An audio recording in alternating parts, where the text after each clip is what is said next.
In this tutorial, we're going to look at working with info features or info pages in the app editor. Now, info features are features where the content is typed directly into the app editor.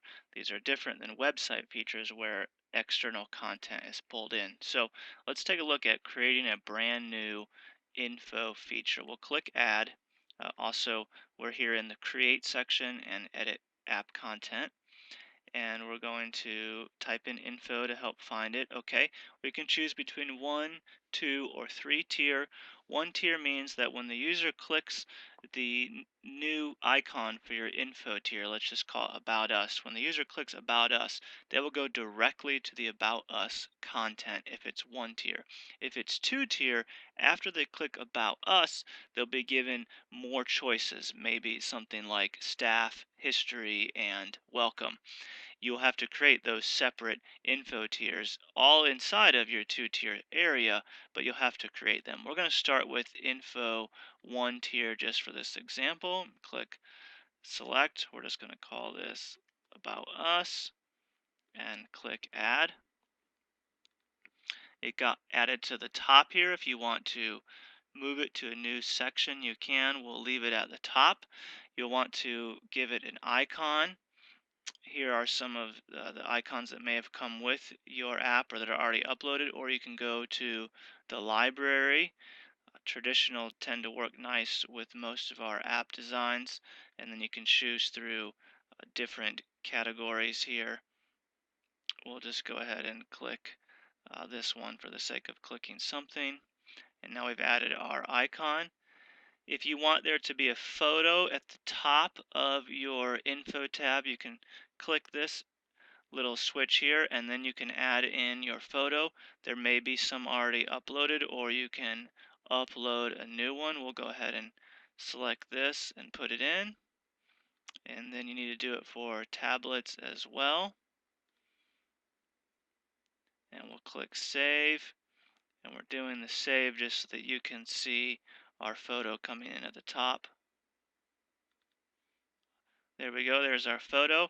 Now, the reason that you're probably going to see a dark background here is because there's an overall bit of code for most of our apps that makes the background dark. This really helps as you're navigating, especially when you click on the More button. It looks really nice to have the dark background with the white text. We'll give an example here. So it looks very nice to have the dark and the white.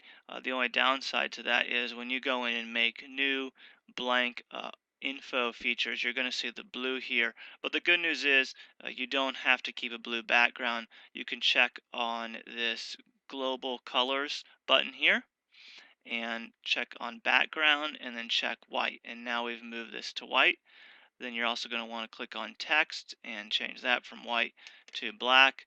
So now you can type with black and have a white background.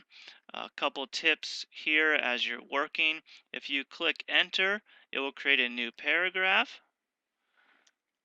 If you keep your cursor at the end of the first line, and if you hold shift and push enter, that oops, creates a new line, which you may often want to do. So you might want to do something like a new line there, and then paragraph 2, and then new line here, then paragraph 3. So just a little bit of a tip on how you can get those tighter line spacing than always clicking enter.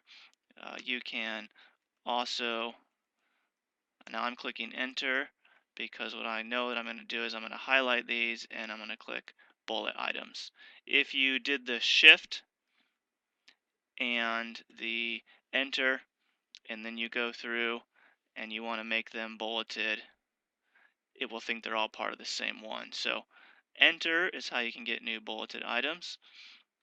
You can also highlight these and do numbers. You have the strike through option. You probably won't use that. You have underline, italic. I'll take these back because you can do these features to anything. Paragraph formatting, if you wanted to make something much larger, you can. Probably you want to stay with normal And if you do need to change text size, you'll probably just want to use the font size option here. You do want to be careful, just like with the website or a Word document. If you add in too many colors and too many sizes, it can be difficult for the viewer's eyes. So a good rule of thumb is ask yourself how little formatting can I do and still clearly communicate new sections and new areas. And now we're going to go over a tip of how you can work with content that you might paste in from another website. Here we've pulled up just a sample website, and this might be something you're doing where you're copying and pasting from another website. Now, one great tip is to first paste into something like Notepad, and then highlight it all and then paste it in. What this does is it removes any formatting. Usually when you're copying from somewhere, some formatting code is going to come along, especially if you're coming from a Word document or another website. So if you paste it first into Notepad and then highlight all of that again and then paste it into here, you've stripped off all of the content. There is also a clear formatting button here, which you can use, highlight everything and click that. That will pull off some content. So let's look at how we might spruce this up. I'm going to remove those spaces and click enter so that I'm making new paragraphs. I'm just going to give you an idea of how you might break up content using an info tab in a visually appealing way without adding too much formatting. So let's say we were going to format this and we wanted a little bit of a title called Early Years. We could highlight that, click bold. What I'm doing here is the Shift plus Enter to keep it just one line down. And then we might call this, I'm just making things up here for the sake of an example. So I'm going to call this Transition Years. I'm clicking delete to bring that up. Now Shift plus Enter, that keeps it tight. And recent history, and then bold. So this helps us with some division. Maybe if you wanted to go a little bit more clear in your distinction, you could increase that to a slightly larger font size than the others. So there we're providing some nice division without having to do too much. There is a nice other tool that is called the line break. You could use that for something major if you really needed to separate. You might use that for separating staff, especially if you're using photos. But again, probably not completely necessary in this situation. Let's take a look at adding some video. Again, probably the main way you'd want to add video would be to use a website tab and link directly to that online video. But if for some reason you really need a video inside of your info, you can click the insert video. If it's YouTube, you can go ahead and post the link in and it will automatically embed it for you. You can do the same thing if you have a Vimeo link. You can insert it and it will go in directly. Or if you wanted, you could also use the embed code option and put in the embed code. But for YouTube and Vimeo, very easy. Just paste in the URL of the video and it will pop in. Again, you probably will want to use website tabs to do this, but that's how you could put a video right in here. With images, you can drag and drop the image, click upload, or if the image is online, you can link to it from where it is online. We're going to go ahead and upload an image here. Alright, and it uploaded itself. And one thing you might need to be aware of is how big this image is. If it's very large, then it's going to cause scrolling right and left on your phone. So you're going to want this image to not be too large. If it is super large, you can go into this code area and you can try to resize it if you're familiar with code. But the other workaround would be to make sure it's smaller or to resize it as you're working in here, make it a little bit smaller and then go test on your phone. The other option is to just put the picture at the top using the header and comments, which we showed at the beginning. The other thing you can do is upload a file. This will provide a link, and we're going to go ahead and just pick a test PDF here, and it will automatically insert a link to this file. Another option is to link to the file as it might be on your website, and we'll go ahead and go into that now and take a look at how you can link to websites or files. Let's say we wanted to make this a link. We would highlight it and we would click the insert link option, and then we could just type in the URL here. We're just going to use Google for example, and we would click insert, and now we've made that into a link. Let's go ahead and edit our link. If this was an email address, we would do what's called mail to, that's MAILTO colon, and then our email address. And we type that in there and click update, and now this is a link to an email address. Let's show how you might do that more realistically. You might put in someone's name,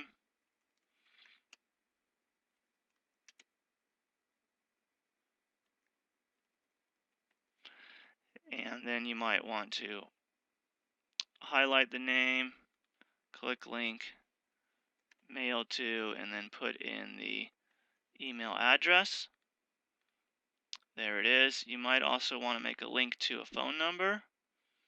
Put the phone number in. And there is a little trick to make the phone open its phone application. Click link, and in this case, you'll type in TEL colon and the phone number, and that tells the phone when clicking on this to go ahead and try to make the phone call. So that is how you work with links.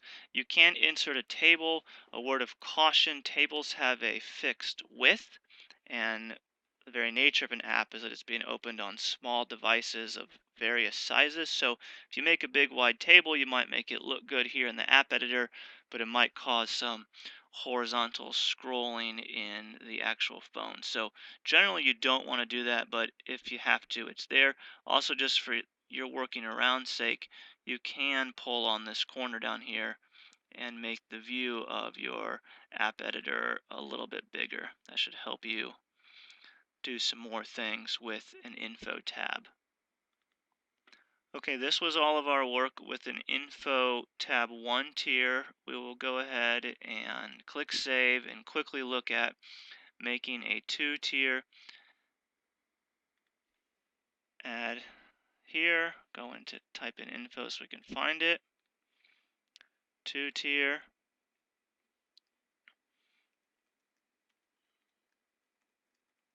I'm just calling it 2 tiers so that we can find it once we add it.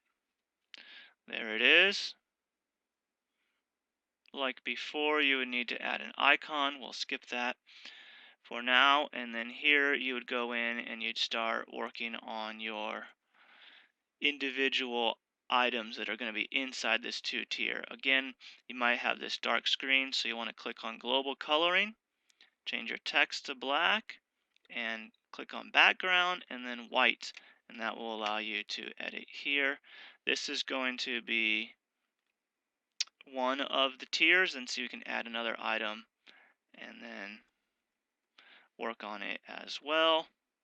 And we see now that the user gets these options as they come into this part of the app. We'll go ahead and refresh it so you can see there's the welcome and the history. So they chose about us. I have a typo there. They chose about us 2 tier, and then they're presented with options, and you work with each of those as if they are 1 tiers once you get on them.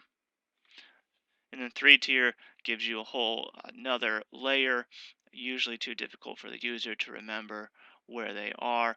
Here we can look at an existing long two-tier, and we can see all of the options here.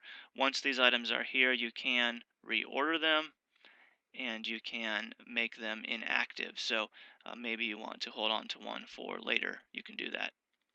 Here we go. So this is now inactive, but it's still there in the app editor. So a good way to save content for future use. Okay, this concludes our in-depth look at working with an info feature that can be multiple tiers or an info page inside the app editor. Thanks so much.